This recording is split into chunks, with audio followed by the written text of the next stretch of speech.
بسم اللہ الرحمن الرحیم۔ اعوذ باللہ من الشیطان الرجیم، بسم اللہ الرحمن الرحیم۔ السلام علیکم ویورز، کیسے ہیں آپ سب لوگ؟ امید کرتی ہوں کہ آپ سب خیریت سے ہوں گے۔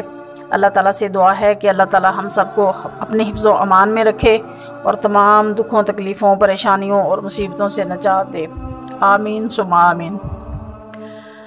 تو ویورز، آج میں آپ کے ساتھ شرک کے بارے میں، شرک کی جو اصل حقیقت ہے اس کے بارے میں ایک مختصر بیان شیئر کروں گی۔ سب سے پہلے دعا کر لیتے ہیں کہ اللہ تعالیٰ ہم سب کو شرک جیسی بیماری سے محفوظ فرمائے، شرک جیسے گناہ کبیرہ سے اللہ پاک محفوظ فرمائے، تا زندگی شرک سے اللہ پاک بچا کے رکھے اور اپنے حفظ و امان میں رکھے اور شیطانی شر سے بچائے، آمین ثم آمین۔ تو ویورز، جو شرک کی اقسام ہیں اس کے بارے میں ڈسکس کروں گی۔ شرک ظلم عظیم ہے، شرک گناہ عظیم ہے، یعنی کہ شرک کبیرہ گناہ ہے۔ اصل میں شرک کے معنی ہے خدا کی خدائی اور الوہیت میں کسی دوسری ہستی کو شریک کرنا، اور خدا کی ذات، اس کی صفات اور اس کی عبادت میں کسی کو شریک کرنا، خدا کے سوا کسی اور کو اپنا خالق، مالک، کارساز، حاجت روا، مشکل کشا تسلیم کرنا، اپنی دعاؤں میں خدا کے سوا کسی اور ہستی کو پکارنا اور اس سے اپنی حاجتیں مانگنا، خدا کے سوا کسی اور ہستی کو اپنے نفع نقصان کا مالک سمجھنا اور اس سے ایسی باتیں منسوب کرنا جو صرف خدا تعالیٰ سے منسوب کی جاتی ہیں، سب شرک کہلاتی ہیں۔ تو شرک ظلم عظیم ہے۔ قرآن مجید میں شرک کو بہت بڑا ظلم کہا گیا ہے، کیونکہ خالق کے مقابلے میں کسی مخلوق کو یہ حق نہیں پہنچتا کہ اسے خالق اور معبود قرار دیا جائے۔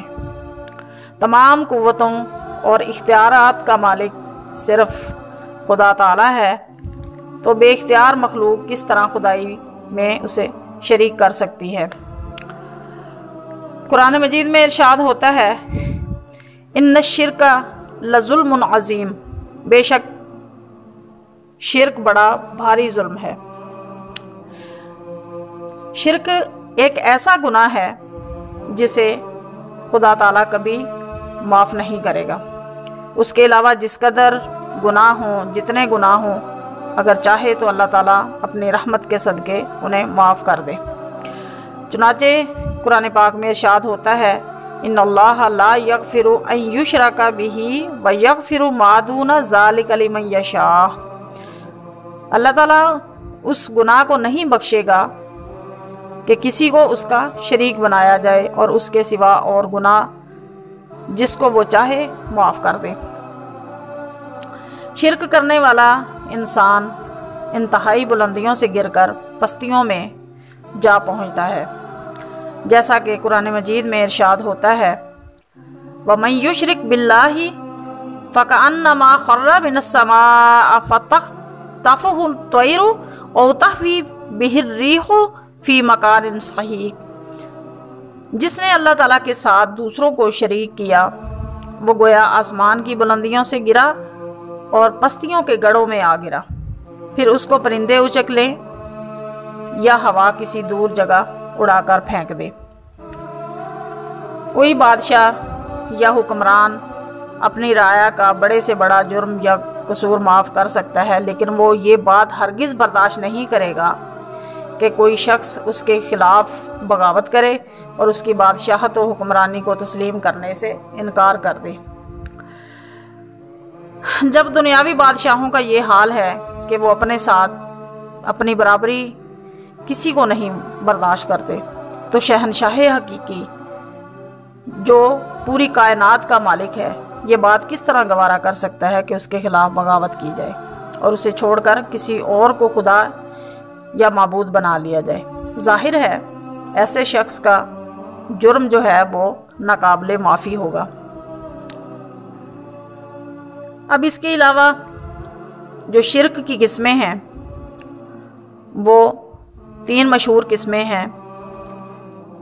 نمبر 1 ذات میں شرک کرنا، نمبر 2 صفات میں شرک کرنا، نمبر 3 صفات کے تقاضوں میں شرک کرنا۔ تو نمبر 1 جو ذات میں شرک کرنا ہے، اس کا مفہوم یہ ہے کہ اللہ تعالیٰ کی ذات اور اس کی حقیقت میں کسی دوسرے کو حصہ دار سمجھا جائے۔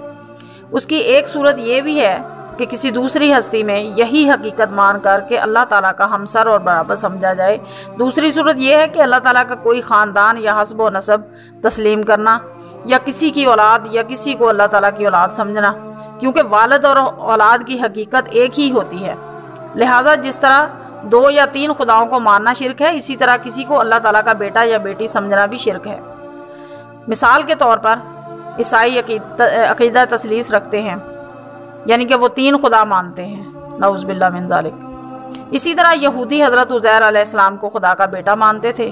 کچھ عیسائی اور یہودی علماء رسول اکرم صلی اللہ علیہ وآلہ وسلم کی خدمت میں حاضر ہوئے اور اللہ کے حسب و نسب کے بارے میں پوچھا۔ اس کے جواب میں سورہ اخلاص نازل ہوئی۔ ارشاد ہوتا ہے لم یلد ولم یولد ولم یکن لہ کفوا احد، نہ اس کی کوئی اولاد ہے اور نہ ہی وہ کسی کی اولاد ہے اور نہ کوئی اس کا ہمسر ہے۔ دوسری چیز نمبر 2 صفات میں شرک۔ صفات میں شرک کا مفہوم یہ ہے کہ خدا تعالیٰ جیسی صفات کسی دوسری ہستی میں تسلیم کرنا۔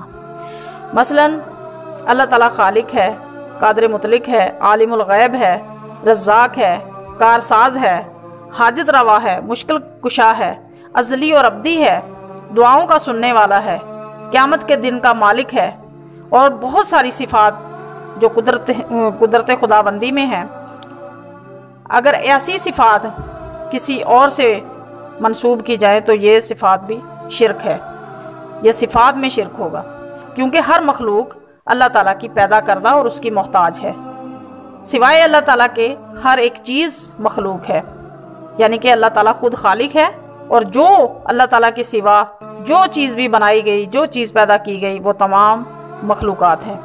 جس میں جو صفات پائی جاتی ہیں وہ اللہ تعالیٰ کی عطا کردہ ہیں، جبکہ اللہ تعالیٰ کی تمام صفات ذاتی ہیں، کسی کی عطا کردہ نہیں ہے۔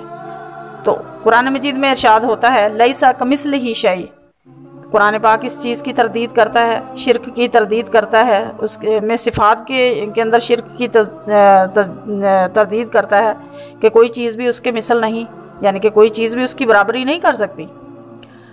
تیسرے نمبر میں جو صفات کے تقاضوں میں شرک ہے، اس کا معنی مفہوم یہ ہے کہ تمام تعریفیں اور صفتیں اللہ تعالیٰ ہی کے لیے ہیں، تمام بڑائیاں اور عظمتیں اسی کے لیے مخصوص ہیں، اس لیے عبادت کا بھی وہی تنہا حقدار ہے، اسی کے سامنے ہماری پیشانیاں جھکنی چاہیے۔